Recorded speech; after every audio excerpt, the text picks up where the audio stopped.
Welcome to our very first in-person reconvene session. It feels weird to call it out that it's in person, but it's been so long since we've been in a space like this before, so it feels damn good to be back, and thank you very much for coming out and joining us this morning. My name is Alex Gallinari. I am a senior brand marketing manager at Eventbrite. I've been working at Eventbrite for about 3 years, and I currently live in Oakland, California, but I am originally from Yonkers, New York, so it's great to take a trip home and be with you all today. This is really what Reconvene is all about. It's an ongoing event series covering what's new, what's next, and what really matters for event creators.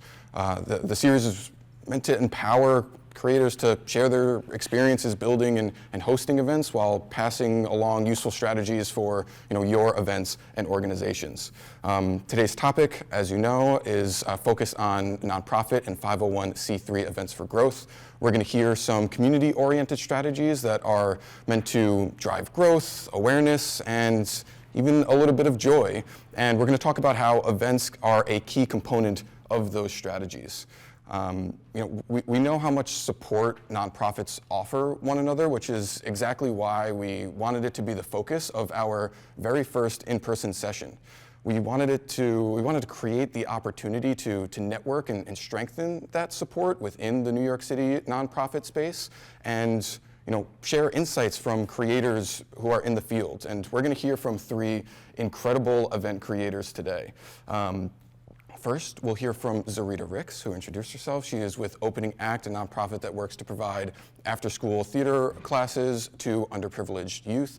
And Zarita is going to talk us through her thinking behind her new event series, 20 Minutes of Joy, how she employs joy, hope, and community in her event strategy, and how you can apply a similar approach to your events. Then we'll hear from Amanda Dell, who's right over there. Amanda is from the Jewish Food Society, which is an organization that works to preserve, to celebrate, and to revitalize Jewish culinary heritage. And Amanda is going to take us through a case study that's all about repurposing content and go into specific detail on how the Jewish Food Society repurposed and pivoted to podcasting by harnessing the material that they captured during their live events. And then we're going to have a fireside chat with Gabe Florenz, who's over there as well. He's from PioneerWorks. And PioneerWorks is a multidisciplinary arts and culture space in Brooklyn, New York. They feature an array of programming all under one roof, everything from music and art shows, cuisines, conversations, and so much more. And Gabe and I are going to chat a little bit about how PioneerWorks leaned on their peers to create even more meaningful and powerful experiences. Then we're going to finish up with a Q&A, so we'll hold our comments and questions until then. At Eventbrite and at Reconvene Sessions, we aim to provide a safe, respectful, harassment-free environment for everyone. Harassment of any kind will not be tolerated. All of our presenters and presentations today have been vetted for accessibility standards. All of the Reconvene Sessions content we posted with closed captions on Eventbrite's YouTube channel after the event. I also just want to take a moment to acknowledge that we are on the traditional homeland and territory of the Lenape people.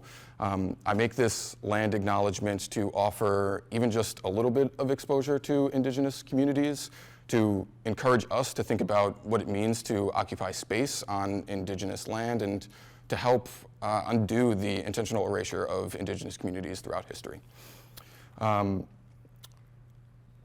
You can follow and stay in the loop on all of our upcoming Reconvene events by following Eventbrite on either Eventbrite as well as our social medias.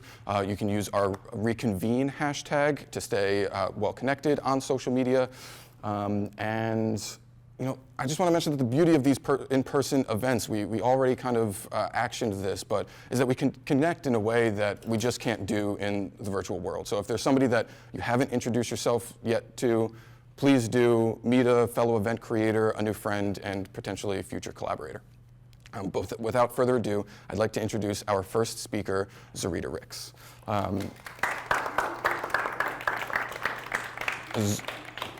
Give your bio. Zarita is a native New Yorker with over a decade of experience in public education.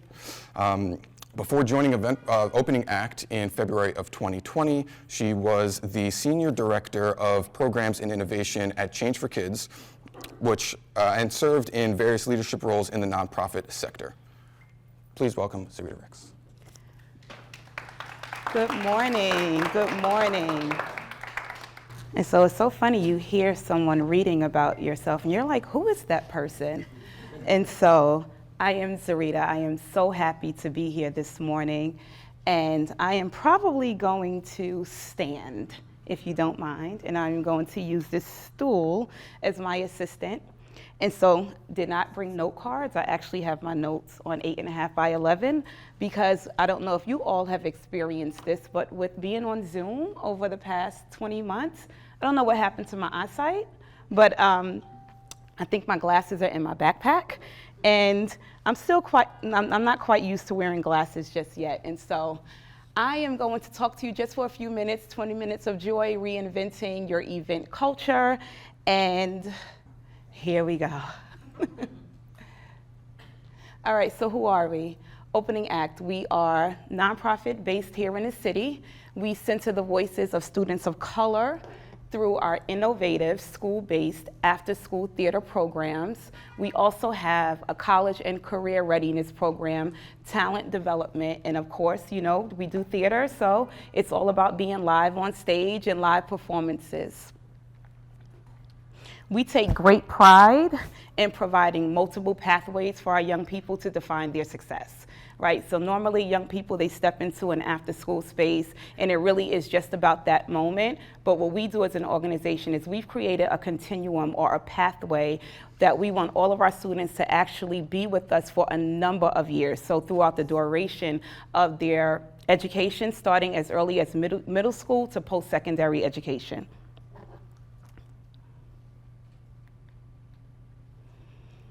Before I go into the challenge, a little bit about me. We all know March 2020, the world went kaboom. I had actually just started with the organization in February of 2020, and so it was like, oh my goodness, what in the world is going on? And so, you know, we were forced early in my tenure to close the curtain on 100% of our in-person events, our workshops, and our school-based performances and activities. And so stepping into the role as executive director, you know, and you come into an organization that has been in existence for well over 20 years, right? Everyone knows Opening Act for their live events, for their after-school programs. It was like, oh my goodness, what are we going to do? And so I tell people all the time, you know, onboarding is fantastic, but when it's disrupted, you really have to lean into relying on your team and those that may hold historical knowledge. And so what did we do?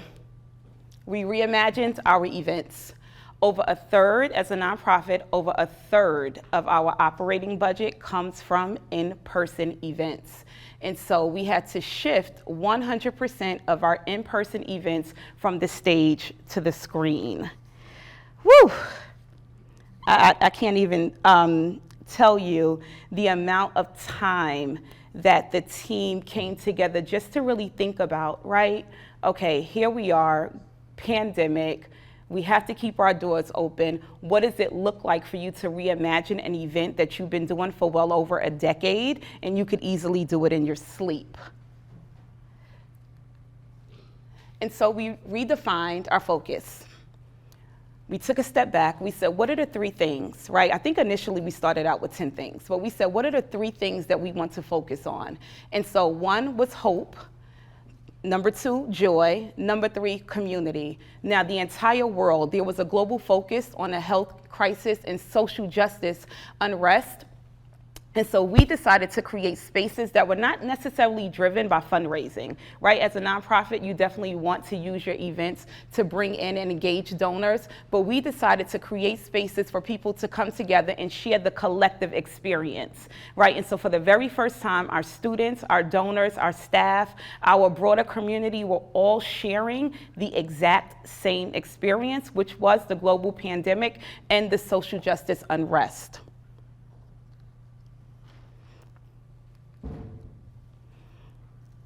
Zoom fatigue, right? And so it was just like, okay, we have hope, joy, and community, but as a team, we were experiencing Zoom fatigue. And so as we were thinking about creating or reimagining our events, we had to say to ourselves, okay, how do we make sure that every second is meaningful?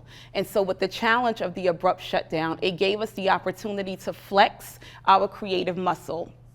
And so whenever we measured or whenever we discussed, okay, what will this particular event focus on? Hope, joy, and community. We had to ask ourselves the question, okay, now with the focus on hope, how do we make sure that every second, every 10 seconds, every 15 seconds, every 30 seconds, we're focused on hope? If it's all about joy, how do we galvanize a community to really lift up joy in a matter of seconds? And then how do we build our broader community?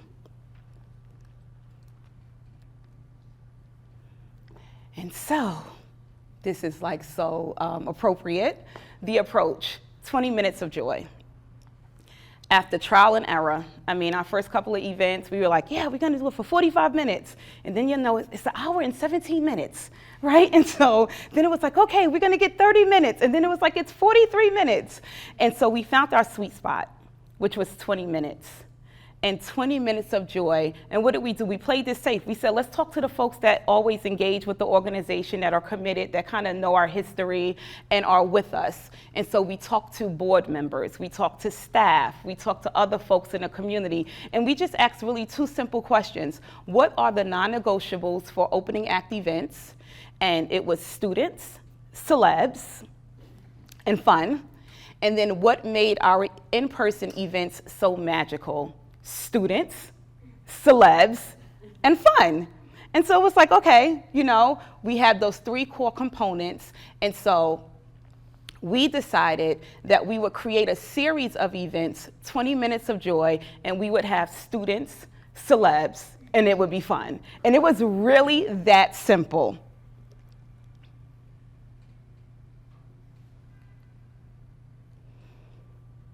Now going back to our three focal points, hope, joy, and community. Every event that we created, we really had to first define, what does hope look like in this climate? What does hope look like for our students? What does hope look like for our donors? What does hope look like for the staff? Again, everything was done from an very inclusive intentionality, because we did not want to negate the opportunity to bring hope to anyone that engaged in our program. So it wasn't really about, or our events, I should say. We kind of transitioned from it being so student focused to being more community focused. And we created a series of smaller virtual events that were synchronous and asynchronous, so pre-recorded and live. Our content was relevant to the current climate, right? So we, you know, as an organization, we have kind of behind the scenes said that, you know, we are focused on social justice, we're focused on educational equity, right? But this gave us an opportunity to show and tell. And so I think it gave us the courage, right, to say, okay, we have this short span of time, we have these events that we can now broadcast well beyond our intimate community. And so we want to make sure that not only is the content increasing hope, but that it's relevant to the current climate that we're all in. And so for the very first time, we stepped outside of our comfortability or the familiarity of just arts education, and we really took a deeper dive into social justice. We took a deeper dive into economic instability. We took a deeper dive into mental and health crises. And we still made it fun. We kept the fun in it. And then here we go, joy. And so with the world just being in this place of sobriety, I'll say, we focused heavily on joy, and we focused on the emotional wellness of all of our virtual audience members. And so our curricula is embedded in social emotional learning, or, you know, if you're not familiar with that term, executive functioning, right? So we really focus on the soft skills of our young people. What are those competencies that will make them successful beyond the classroom? And we took those same competencies and we looked at adults and said, we all need it, right? And so we created Opening Act for All, which is free access to arts education from anywhere in the world. And we also created High Noon Improv. And so High Noon Improv is every Thursday at 12 noon. You Zoom right in. We have one of our fellows or our teaching artists leading you through 30 minutes of just fun improv activities. During our events, we encourage participation in the chat feature with fun facts and prompts. And so this was like a whole strategy meeting, right? So we would sit before our events and say, okay, what are the prompts? We would actually assign folks and reach out to folks and say, okay, so you're gonna jump in, you're responsible for the chat, this person is going to chime in. And what we recognized was that the more we engaged in the chat, our audience members engaged in the chat, and we started calling people out too. And so we really used it. So you would have, it felt like you were sharing space, even though it was virtual, right? And we had conversations with one another via the chat.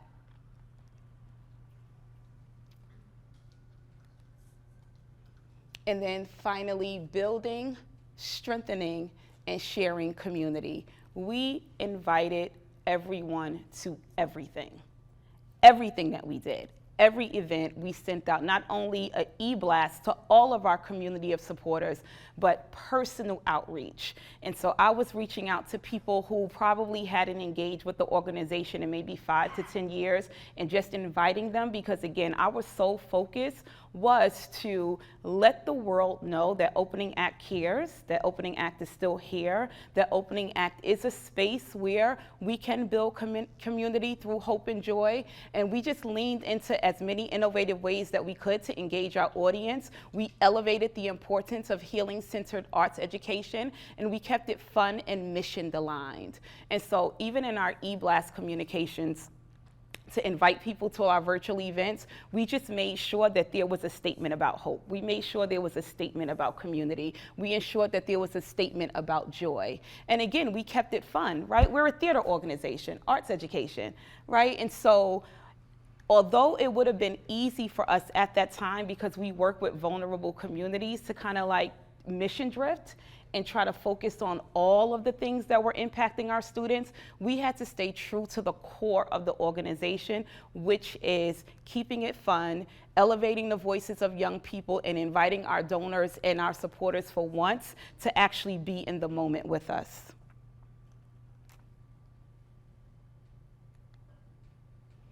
Now, that all sounds wonderful, but I'm the executive director. And so, everyone, of course, was looking to me to say, okay, Z, so this sounds wonderful, hope, joy, and community, our events are amazing, but how do we know that we're successful? You know, what does success look like for us in this moment? And for me, it was the 3 A's. Acumen. Are we building the intelligence or the understanding of our community about the importance of after-school programs, theater, and healing-centered work? That was it. Are we building the acumen? If someone attends one of our virtual events, can they walk away and say, hey, I know what that means? Advocacy for our young people. Are we creating events that help them to self-advocate for what they need? So the advocacy was not necessarily about us advocating on their behalf, but it was really us taking a look and saying, okay, what do our young people need right now, and how do we use our events to help them self-advocate? So they were a part of everything, the decision-making, the ideation, feedback. We kept them fully engaged in the process, and then accountability and action. And so all of our audience members, we were very clear and very bold. This is a call to action. Right? There's a ton of virtual events going on right now, but we wanted to ensure that we elevated, or we were very clear about what does accountability look like in this time right now, and then what actions can you take to support the organization. And we still kept it fun. And so I would never do this. My staff, I was talking to them, I was like, you know, I have to give a quote. And they were like, Z, it's what you've been telling us since day one. If you've never done it before, it cannot be said that you failed. We literally approached every event with that mindset. We have never done this before, right? And so not everything worked. There were some days when we were like, oh my God, we missed the mark. But we learned from it. And our events have become better and better. And so this is a collage I mean, we were on it. We were having events like virtual events about like every 2 weeks. And this is a collage of all of our events. So again, going back to hope, joy, and community. Advocacy, acumen, and accountability.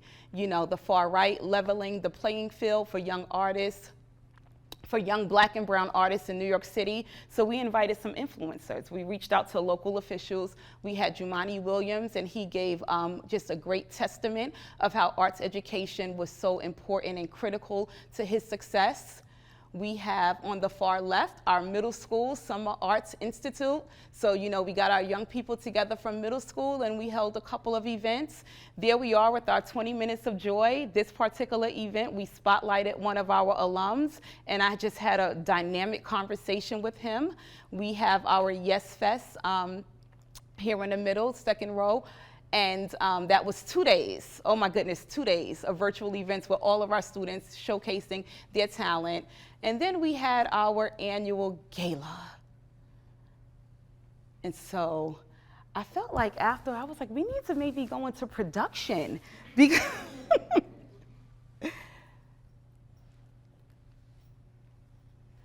this is actually our first in-person event this year. And so, you know, the world has reopened and we were thinking about how do we slowly immerse ourselves back into real life. And so we held an event in Central Park and Improv in the Park. And we just invited folks. We had our new swag and we just came together. We came together. And so, you know, even as we were thinking about this event, right, we're like, okay, you know, virtual events, you hope for 100, 200 people, but we really looked at the number of folks that participated in our virtual events. And then we said, okay, if we get 5% of those folks to come out to the park, right, then we know that's how we measured our success. And we had an amazing time.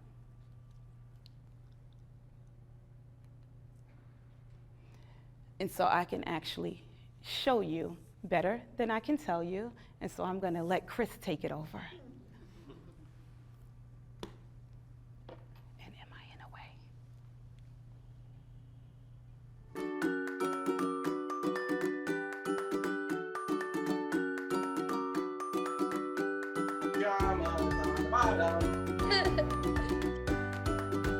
I'm not here. Yes, you are. I can hear you. It's not video. We ain't can work. You want these kids to be on that stage to this beat, as they dance, as they act, as they try, as they sing. All of those kids just doing their thing. So one more thing from Jeremiah at his house. Opening act is dope, and now I am out. Oh my God. Yes. Be brave enough to stand and say, I'm not afraid to be this way. And at times like this, when all seems hopeless, your dopeness can help someone cope with what they're yet to notice. Thank you, Kibo. Thank you, thank you, thank you. We find joy in what we do. We find hope in what we do. We find community in what we do, and we grow closer together through these connections. You're here to take care of humanity. It's a gift. It's really, really necessary. Lives are changed, and the world is better because of your organization. Those glasses are everything. Thank you. I like my accessory. I guess I'll take these off right now. I had to have my daughter go and get these. I was like, go get my frames. He's inspiring me. They're amazing. Yes! Giving us a chance to be in the mix and see artists perform who we can look up to and you know, artists who we can look at and be like, man, yeah, that person looks and sounds like me, or that person, I can relate to that person, or, you know, just giving us a chance to just be in the room, you know, just to be in the room, because sometimes it's hard to even get a Broadway ticket. So thank y'all for what you do, and I hope this encouraged somebody today. Opening act created a space for me to just be a teenager and be hopeful and, you know, just to want more for myself and my future. I just want to say thank you for giving me an opportunity. You know, thank you for like performing my poem in front of you guys. I appreciate it. Z, you killing it. You killing it, Z. I'm trying, Kenny. I'm trying. Thank you. This is so beautiful. I love Opening Act. I love what it stands for. I love what it does. We got this. All right, here's the Opening Act team. I see Erica, I see Marcus, I see Kathleen, Susie, you're here. Here we go. 3, 2, 1. We got this. We're here virtually, and we'll see you back when the world opens up. Mwah, we love you. We love you. Good night. Bye, Good night.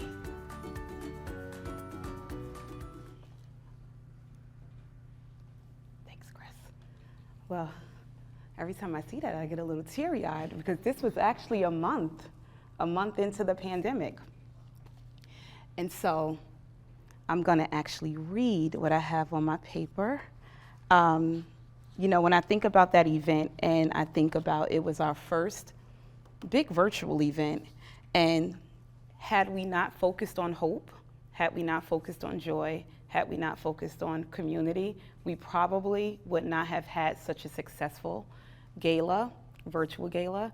And I honestly believe that it is the hard work that drives the hard work of nonprofit organizations, which lends itself to magical, meaningful, and memorable events, right? So I'm not gonna read what's on my paper, I'm just gonna talk from my heart right now.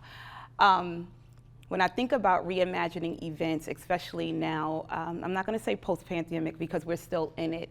It is the hard work and the hard work that really drives everything that we do at Opening Act.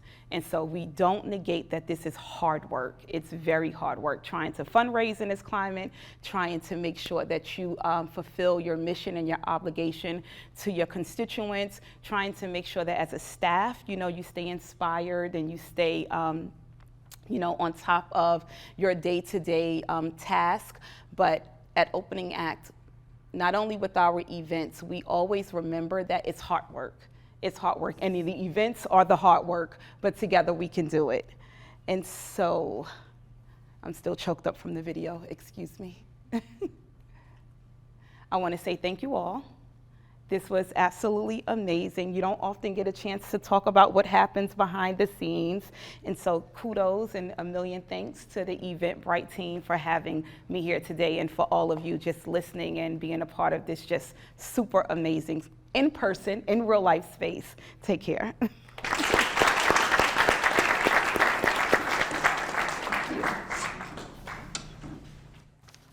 Zarita, thank you so much.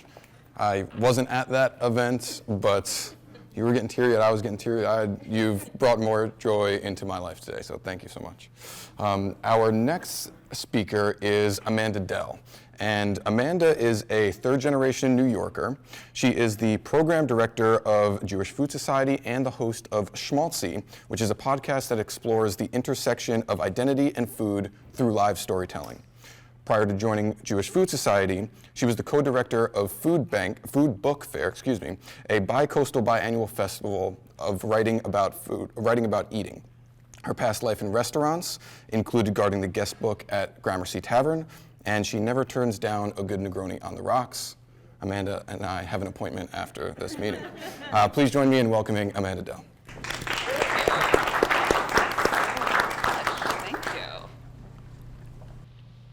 Cool, thank you.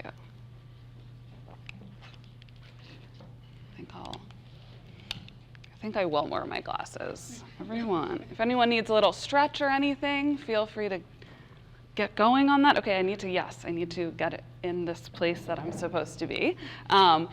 So thank you so much to Eventbrite and Alex and the whole team for having me. It really, to hopefully channel a little bit of Zarita's joy, it is so joyful just to be in the same room with everyone, and excited to talk to you all after.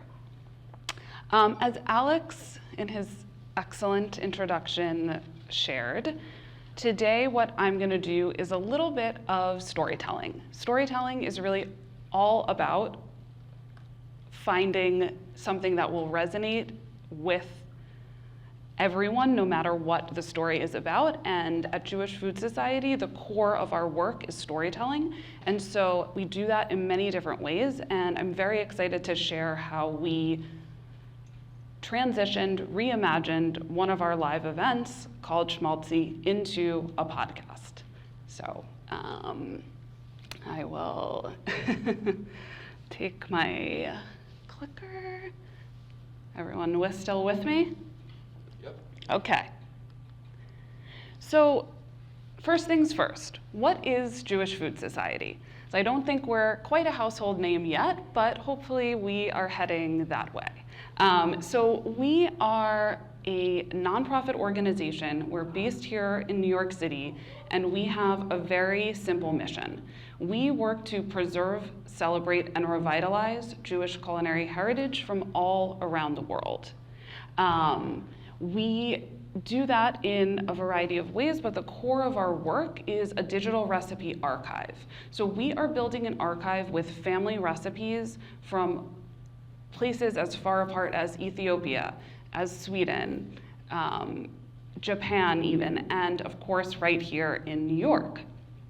So what we do on our archive is basically in the before times, and we've had to adjust obviously for the pandemic, we would actually go into people's homes. We would cook with them. We would capture their knowledge, their recipes, their history, and then we bring that back to our test kitchen. We test all of our recipes, we create our own visual content, and then we share that on our archive.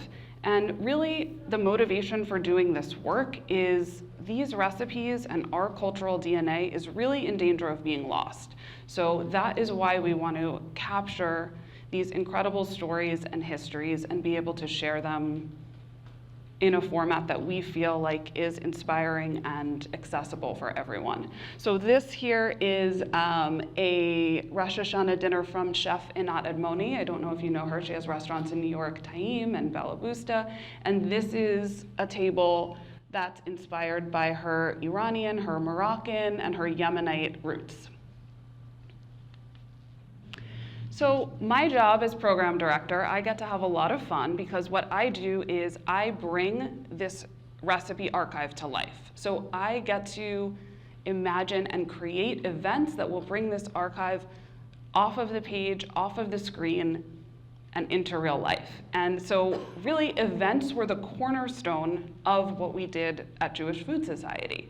We would do events like a Passover dinner with the James Beard Foundation. We did holiday demos in Union Square Green Market, which I don't know if everyone knows is going on today, and it's the partner organization of Project Farmhouse, where we are.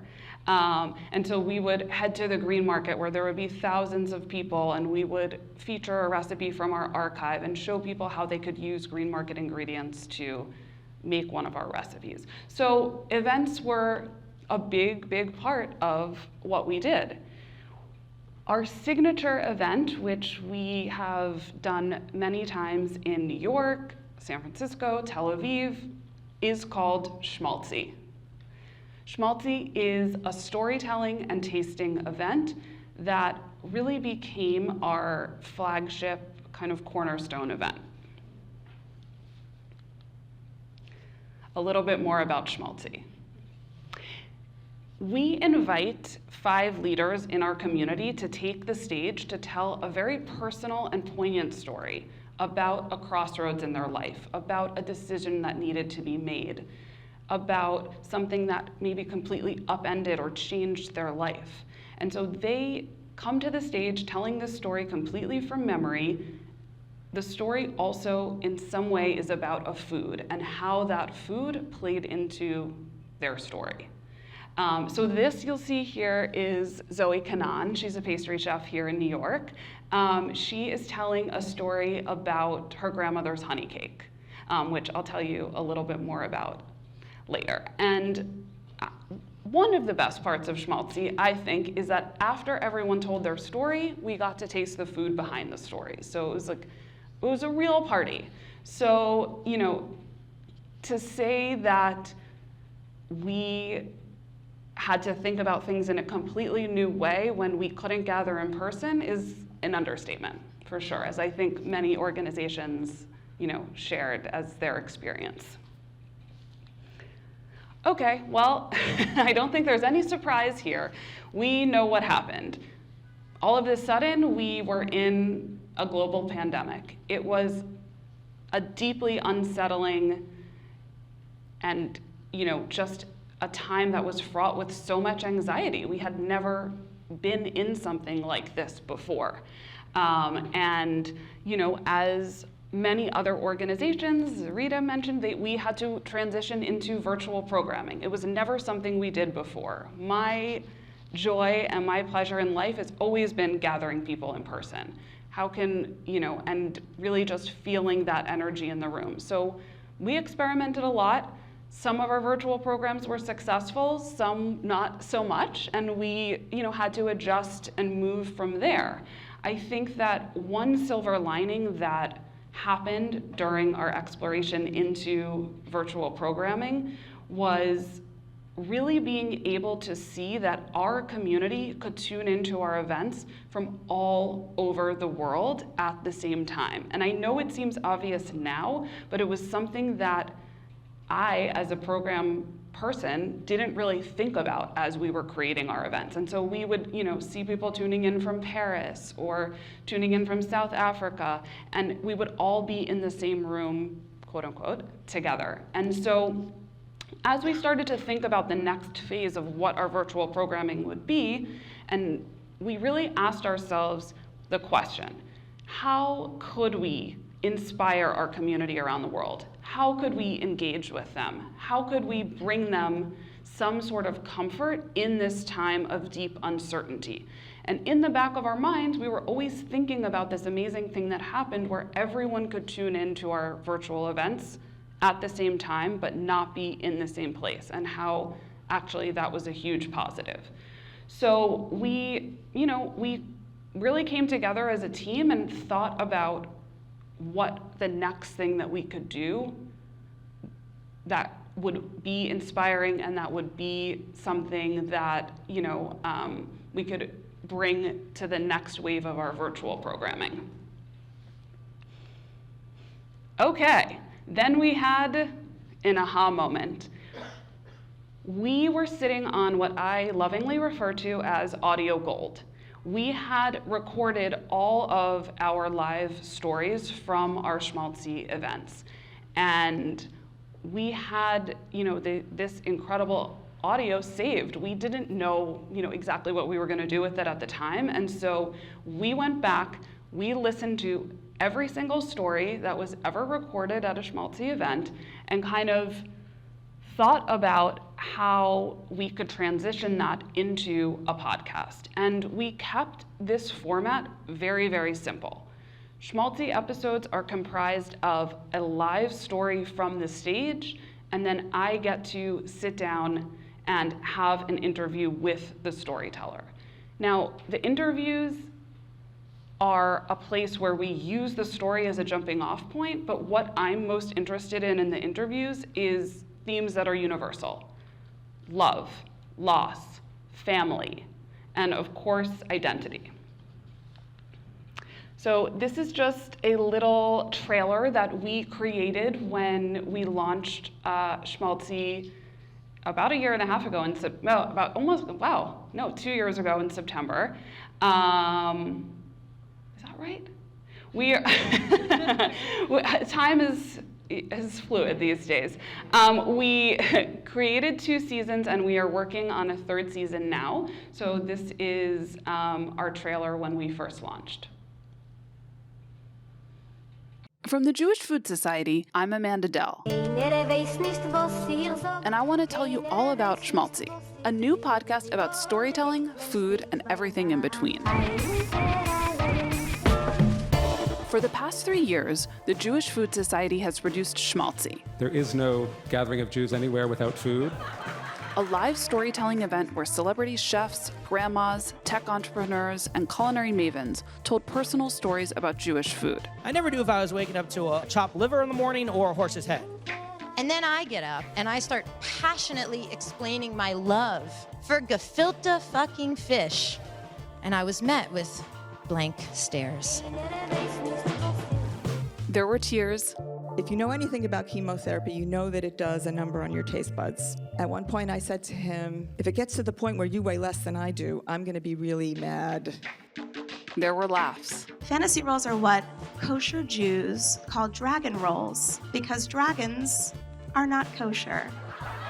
there was a lot of nostalgia. The bagel was there as a rocker. The bagel was there as a b-boy, just like the Jewish boy was there under all of it, which I think is a pretty cool thing to be. Please subscribe so you don't miss the first episode when we launch on September 15th. You can still subscribe, don't worry.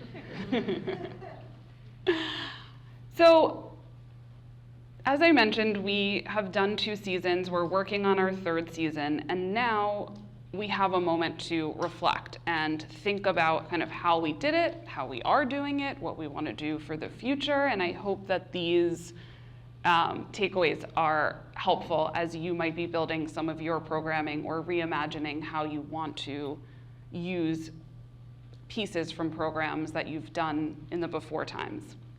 So we invested in documentation. Again, it sounds like something that you wouldn't necessarily, that's kind of a natural or a given. But when we were doing our live events, we thought about them really as a moment in that time, as something that was, happening just that day, just that time for everyone in the room. Now, we knew we needed to record the stories, but we really invested in bringing in a professional audio team to capture these stories in a really great quality. And we didn't exactly know what we would do with that. So as you're either coming back to in-person events or as you're still doing virtual events, invest in documentation, whatever that means, whether it's photography, whether it's videography, whether it's audio, or anything that you feel like can capture some of the events that you're working on now. You don't need to know how you're going to use it. We got creative and challenged our team. I had done a very casual podcast before, but I had never done a produced podcast before. I never interviewed people, with that level of seriousness before. So I had to challenge myself to take a storytelling class, to attend other workshops, to really dig in and do my own learning. So I encourage you, if you have an idea for your team, throw the gauntlet down. I think that they'll rise to the occasion and hopefully surprise you. The last thing we did is really leverage our existing resources and community. This is a big one. We really leaned into our existing channels of communication. So the 2, that were top for us are our newsletter and our social media. So as we were, creating the podcast, we thought about how we would be able to spread that, the news of our launch and all of the episodes through our channels. And what I mean by leverage existing resources is really this is the time to call in some favors. When you're creating something new, I reached out to, some graphic designers I hadn't worked with for a while and told them exactly what we were doing and tried to say, this is our budget, this is what we have. Can you get behind it with us?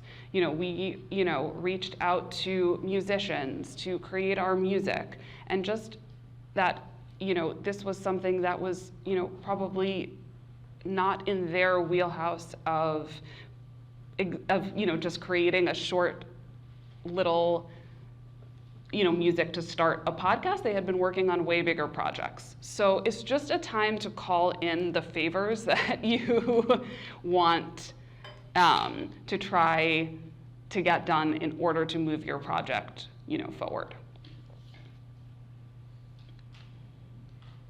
So now that we had this podcast and we were pretty stoked, we had to think about our marketing. And again, as a small nonprofit, we had to get creative in how we were going to do that, how we were going to let people know about our podcast, and how hopefully this will be helpful as you think about how you're going to continue to build and grow your community. So as I mentioned, we had our newsletter, we had our social media, we definitely were going to use and lean on those to let people know. But we got a little creative, and I think we got a little old school when we launched the podcast. So we decided to go back to something that I think had been done a lot previously, which is, send people packages. I think this was a time, when for a lot of people, this was the only way that they were really receiving, anything from the outside world. So we asked Zoe, who told a story about honey cake, to actually bake 40 honey cakes. And we created a little honey cake package, and we honey cake bombed people by dropping these packages off at their front door. And it came with a card. It let people know we are launching a podcast. Zoe Kanan is telling a story about honey cake and about Rosh Hashanah to launch this season, and you can taste the dish behind her story. And this was something that we definitely invested in, and we found the resources, to activate on. And then I was like, this is great. People are gonna get a honey cake. It's awesome. They'll learn about the podcast. But then I was like, but how are they gonna listen to the podcast? That's the whole point. And I was very nervous to try to use these QR codes because I kind of thought, are QR codes like a dinosaur? Is it gonna be like a VHS tape? But as I started to see more restaurants and bars using them, I felt emboldened, and I was like, I want to try it and see, if it would work. And I knew that if we designed something that was clever, we could hopefully get people to just hover their phone over it, open it, and people would become accustomed to this practice if they weren't already. So this approach to marketing, I think, was a little bit digital and it was a little bit old school. And so, again, it's thinking about your community, thinking about what you think will bring them excitement and joy, and then just really digging in and trying to find the resources, to do that.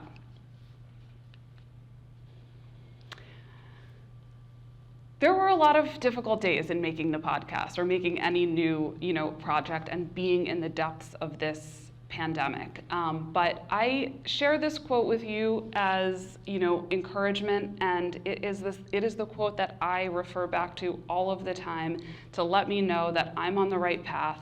And I think if nothing else is ever written about this podcast, I'll be good after this. It says, Schmaltzy is the podcast version of a meal that somehow always tastes better when someone you love cooks it for you. I didn't pay them to say that. Okay, to summarize, and I hope share some helpful takeaways, I think about what we created with Schmaltzy the podcast, stemming from Schmaltzy, our live event, as like, take what you know and add to it. We, had to really go back and think about what was the most meaningful part of our events. And for us, it was the extension of our storytelling. We tell stories on our archive, we tell stories through our events, and we tell stories at Schmaltzy. And so we always wanted to go back to that and think about, again, how to share these stories now in the most wide way. Don't be afraid to try something new. I think this is something that Zarita definitely touched on. We are still in this pandemic. The rules are being rewritten every single day. The rules of marketing, the rules of content, the rules of, how we do our events. And this is the time to try. In one way, the stakes have never been higher, and in another way, the stakes have never been lower. So I encourage you to just, if you have an idea, just try it. This is the moment to reinvent and recreate. And lastly, very lastly, what I'll leave you with is lead with the soul of your mission and its core values. At Jewish Food Society, we want to preserve and celebrate and revitalize, these traditions that are potentially being lost. We also want to celebrate the diversity of the Jewish people, showcase that Jews live all over the world. They have unique micro-cuisines. We might not just think about, bagels and babka and other, Ashkenazi city foods, but Jewish food is so much more than that. And that's when we always, go back to that, and we always go back to the core and the soul of our mission, we can't lose. So, thank you so much. And, you can listen to Schmaltzy or other favorite podcasts.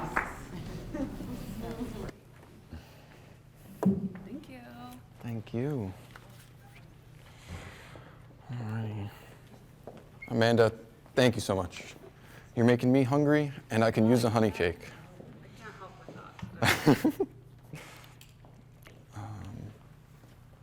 Can we move this a little bit to the side? So our next and final guest is Gabe Florenz. Gabe is a trained artist who was raised in California, but in 2009 he moved to New York City to become the director of operations for the studio of artist Dustin Yellen. Subsequently, in 2011, he led the renovation and redesign of the century-old building that was once housed Pioneer Ironworks in Red Hook, Brooklyn. And in 2012, he helped found Pioneer Works, leading its development into a nonprofit and the formation of its various departments, and is currently founding artistic director and lead curator of Pioneer Works. Please welcome Gabe Florenz. Check that, make sure it's working. Hey, check, check. Awesome. Sound okay? First off, Gabe, tell us a little bit about Pioneer Works. So Pioneer Works is a cultural center that we built in Red Hook, Brooklyn. It works across the arts and sciences to build community and activate ideas. We have many different ways in which that's activated. We have a residency program that works across arts, music, and technology. We have a public programming space where we do lectures, we do supper clubs, we do community lunches, we do panel discussions, we do huge exhibitions, we do music performances.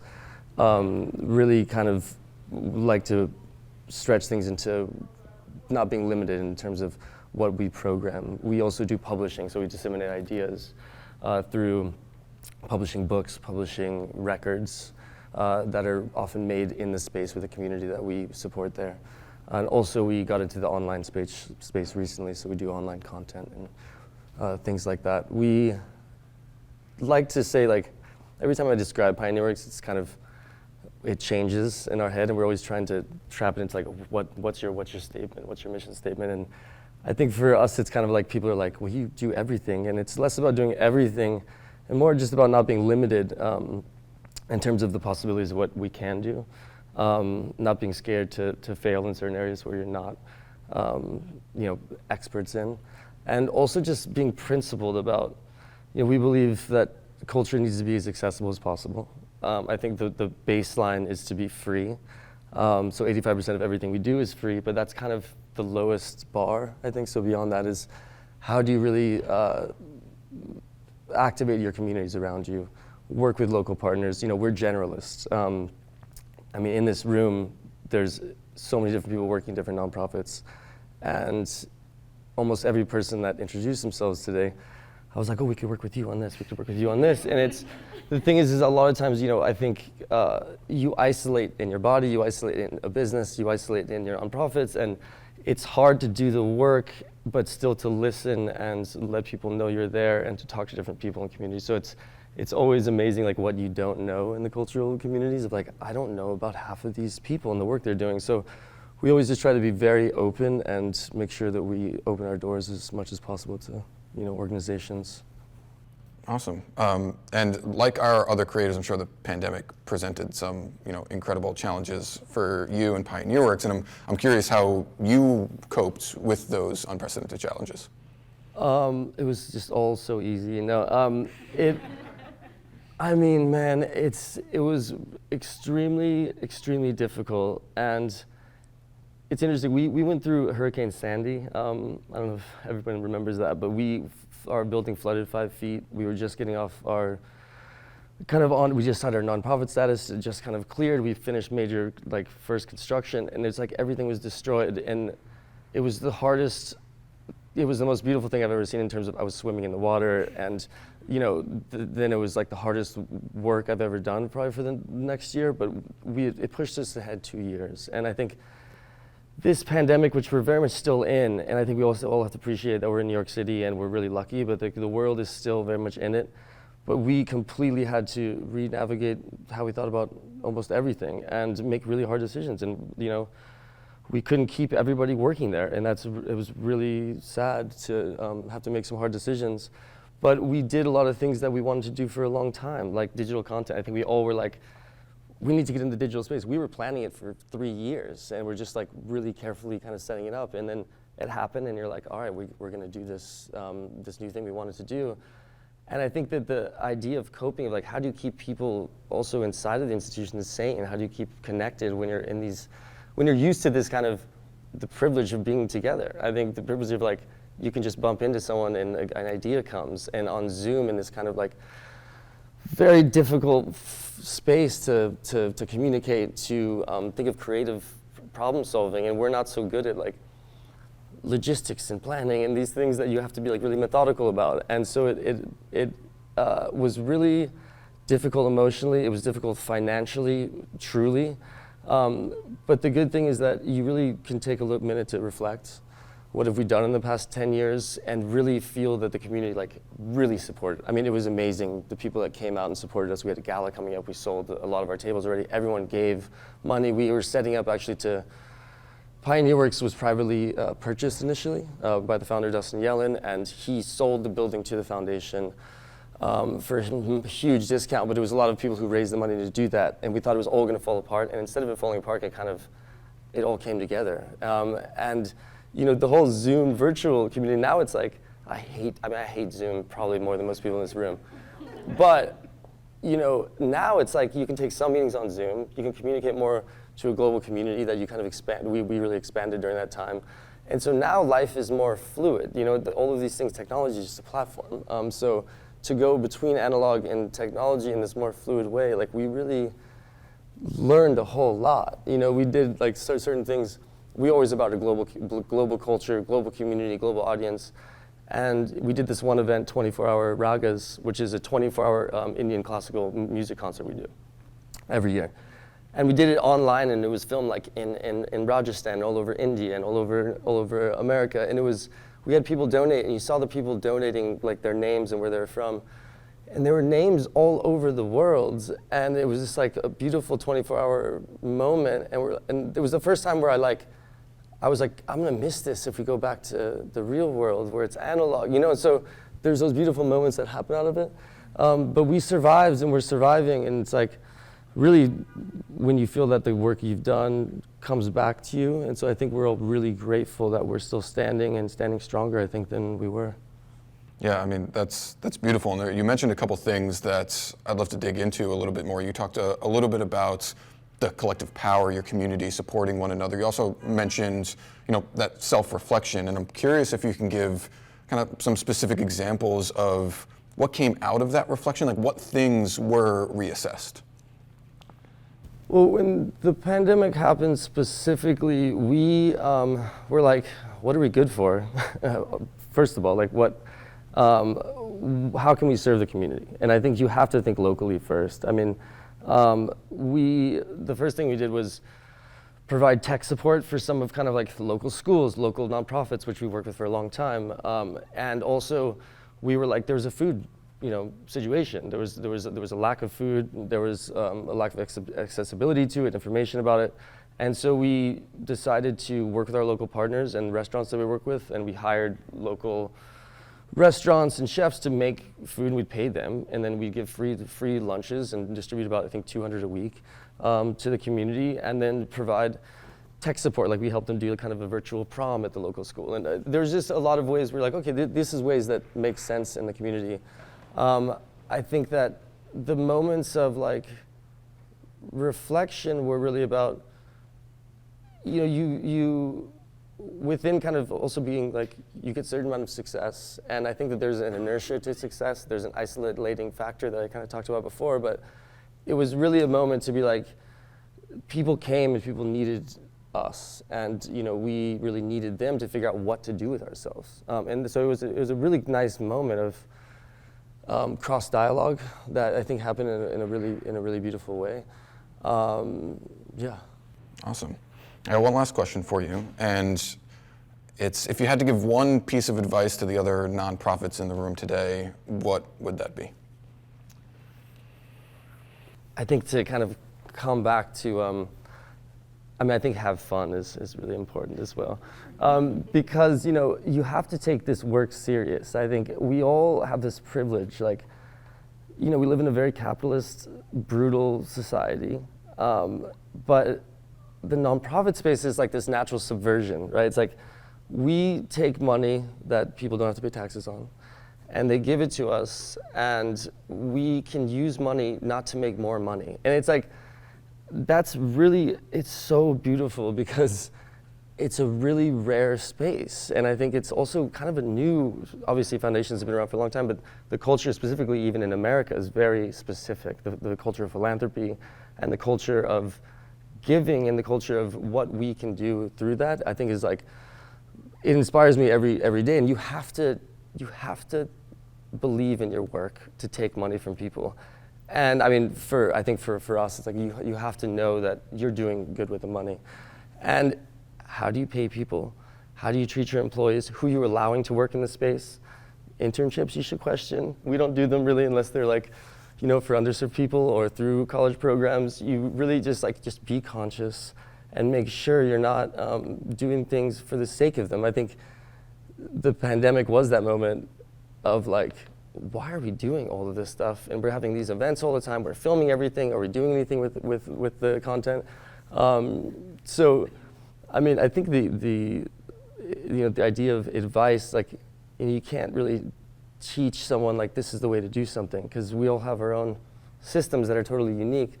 But everyone would agree here, like, you have to work with the people around you and don't start community programs instead of talking to the person who's already doing community programs close by and bring them in because they're doing better work than you can do.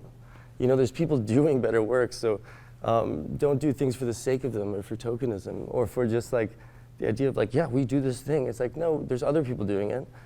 Why don't you talk to them and bring them, and they're gonna make your program so much more powerful. It's like, don't be competitive, be inclusive.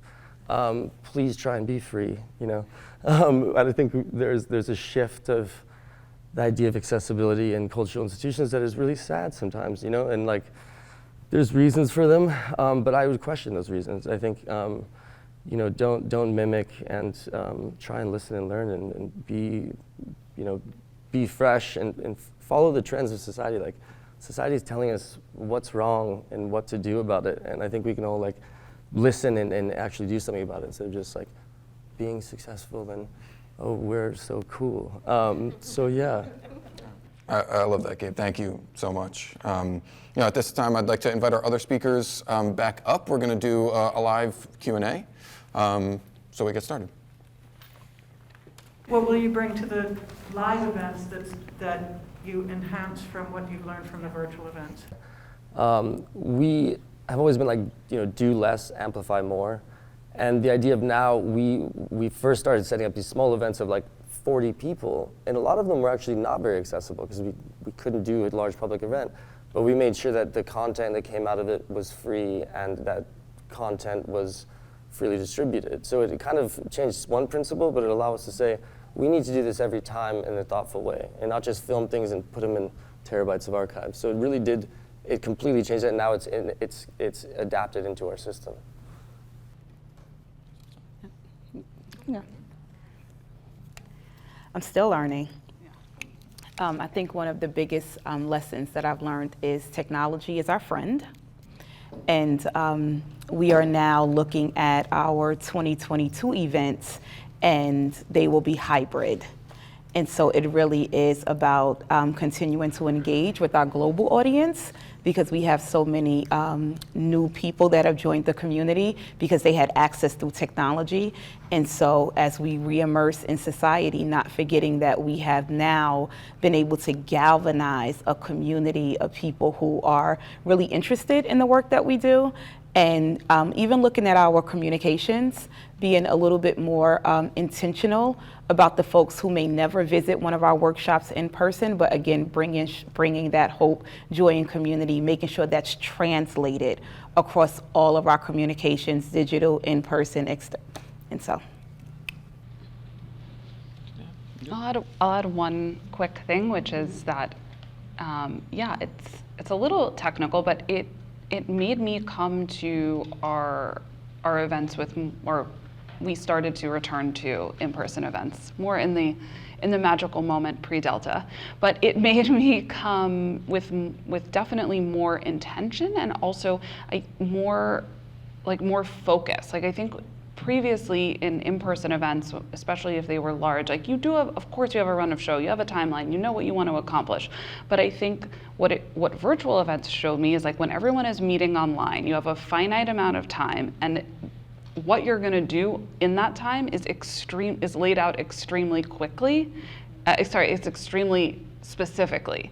Like, you're coming to this virtual event, you know what it's going to be, this is happening at this time, this is happening at that time, and I think that I will bring, a little bit of that intentionality to our in-person events. I don't know if that makes sense. I think one more question we got time for? Anybody with a question? I have a question. Sure. I don't need to. As a nonprofit organization, do you think it's important to have a board? Is it necessary, or can you just go without having a board to lead and just make sure that chains of command and financial information and processes are being followed to the letter or whatever have you? I think having a board is critical. And so, again, when I started with Opening Act, I was only with the organization 3 weeks before the world went kaboom, and I relied heavily on my board of directors. And, there is this, I wanted to dispel the myth that is often told in nonprofits that, boards can be pretty difficult to work with. We have an amazing board, and this was one time where I isolated my own personal needs as a leader to really leaning in on the board, because I knew the staff was looking at me to get guidance. And so I think boards are critical. They offer an opportunity for you to really talk through the day-to-day of what it is to either run or work in a nonprofit. They have a different perspective, and so they have a bird's eye view of what's happening. And because we're so close to the work, you often can only tell the story that you're experiencing, right? But they're able to kind of really take a look at the governing structure, the financial structure, and then really just be the support that the leader needs. And so I said all of that to say I believe that they are absolutely critical, and I think that it's key to keep open communication with your board and to manage expectations by clear as kind, being very clear about this is what's happening, this is what I need, this is what I would love your input on, and then being very open to the feedback and the guidance that they will give you, because they are a little detached, but they're close enough to understand what the organization needs to be sustainable and successful. I have nothing to add to that. I think I agree with Zarita 100%. Said it so beautifully. Also completely agree. I mean, when you start a nonprofit, I think it's really hard to choose the board in a very thoughtful way. I love and appreciate every single board member that we've had at Pioneer Works, because they've given funding, they've given ideas, they've given their presence. But at first it was very much, hey, if you got some money, and this amount, you can be on our board. And over the years, we've been able to be more intentional about it, where now we really can be thoughtful in choosing them. Our board now, I want to cry just thinking about all of them, because it's really, each one of them gives so much, and they really are actively involved. And when you're a leader of an organization, it's like there's a lot of pressure and you're dealing with a lot of things, and to have, an incredibly wise group of people who their natural inclination is they're upholding the mission of the organization, they're representing it, and they, usually should not have kind of selfish inclinations, right? These people are giving a lot. And so they really are such a good sounding board, I think, for us. It's amazing. There is also, though, there's this thing about, I think you have to be careful with, the board making certain types of decisions when there's a certain amount of disconnection and removal from daily operations and things. So I think the relationship of how you're communicating to the board, but making sure that, I run a lot of the programming directors and people who are bringing programming and bringing in, and they never tell me what to do, what to program, what not to do. They don't censor, they don't do things they might bring things up, which makes you question, just like hopefully your employees have the space to bring up and to talk to you about, why this makes me uncomfortable. Why are we doing this? Why aren't we doing this other thing? But I think you have to be careful with a lot of, there's a lot of complications within board influence on larger institutions that is extremely problematic. So I think you're always learning. We're really fortunate now. But yeah, I think it's absolutely critical. I think that, it would be hard to do without. Awesome. Well, thank you for those questions. I just want to leave us with a personal highlight for me today, and that's, really learning how you all, built and supported, but also leaned on community. It really is inspiring, especially during such a difficult time. And that was really kind of the trigger of the idea for these reconvened sessions, is to create community among event creators. It's the reason we're here today, to connect, to network, to uncover potential mutually beneficial partnerships, not even with Eventbrite, but among event creators with you all. So I just really appreciate you all being here. Thank you so much for coming and being a part of that community that we are looking to build. That concludes our programming for today. We're not kicking you out just yet. Feel free to stick around, meet our speakers, meet someone who you haven't introduced yourself to yet. And like I mentioned, if you want to stay in the loop about upcoming reconvened sessions, you can follow us on Eventbrite as well as social media. Our next event is coming up on November 10th. It's called Tales of Failure, How I Messed Up and What I Learned. It's going to be with 4 really unique event creators that are going to share stories of events gone wrong, how they persevered, and what they learned through that experience.